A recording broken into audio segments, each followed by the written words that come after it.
Ah non, le déconfinement, ça m'a hyper stressé. En fait, j'avais réussi à me créer un espèce de cocon dans le confinement, mais d'un seul coup, reprendre ce qu'on appelait la vie d'après, enfin, qui est la vie d'hier, hein, puisque en réalité, quand tu fais le raccourci, tu avais beaucoup d'espoir, que tout se passe beaucoup mieux, qu'on ait un espèce d'élan de solidarité, qu'on ait un espèce d'élan de bienveillance les uns avec les autres. Et figure-toi que quand j'ai repris ma voiture et que je suis allé à Paris, bah, j'ai retrouvé les mêmes Parisiens avec la même sympathie. Il n'y a plus de masque, il n'y a rien. De toute façon, c'est oublié déjà comme si c'était rien passé. Je trouve qu'il y a deux parties de la population. Tu as ceux qui ont zénifié un petit peu, qui se sont dit bah, il s'est passé quelque chose de notable, qui était extraordinaire, donc, et qui j'espère, n'arrivera plus jamais, mais qui n'était jamais arrivé auparavant. C'est-à-dire que la planète entière s'est mise dans une bulle. Et on a tous vécu au même rythme de cette bulle. Donc il y a ceux qui ont pris conscience de ça, puis tu as les autres. Je crois que les autres et moi-même, c'est la même chose. On est une communauté globale. J'ai fait le test là, il n'y a pas longtemps, euh, mais je porte le masque quand même. J'ai participé à une boom virtuelle sur House Party où il y avait, je crois, 350 personnes. Et en fait, ils étaient tous chez eux. Donc, c'était hyper drôle, hyper surréaliste même. Tu en avais qui étaient juste en train de regarder. Puis, tu en avais d'autres qui étaient en train de danser comme des oufs. Et là, ça nous a fait du bien de nous retrouver entre copains.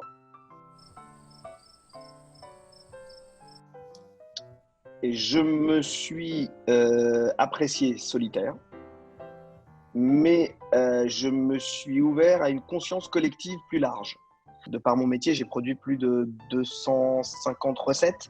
J'ai écrit un bouquin de recettes, j'ai fait des tutos de recettes, j'ai présenté des recettes à la radio. Donc du coup, j'ai pas arrêté de partager et d'avoir ce côté social. J'ai aussi, avec une société, une association, monté un petit groupe qui s'appelle Chef et Solidaire, où on a livré des repas dans les hôpitaux pour les parents des enfants malades parce que eux n'avaient rien pour manger et pour les personnels soignants. Donc on a eu cet élan de solidarité dans mon métier à moi, qui est un métier de bouche. Hein. C'est un carnage absolu. Il y a tous les hôtels de Paris pratiquement qui sont encore fermés. Moi, mes restaurants sont dans des hôtels. Ils réouvriront en octobre au mieux. Puisque à Paris, en fait, ça fonctionne avec les touristes étrangers et il n'y aura pas de touristes étrangers cette année à Paris, ça c'est une certitude. Tous mes copains chefs, propriétaires de restaurants, etc., ont énormément souffert aussi. On a eu les dégâts d'une guerre, l'immobilisme d'une guerre, mais malheureusement, on n'a pas de gros chantier pour redémarrer. Donc je pense que ça va être très très chaud. Churchill, j'adorerais parler avec Churchill.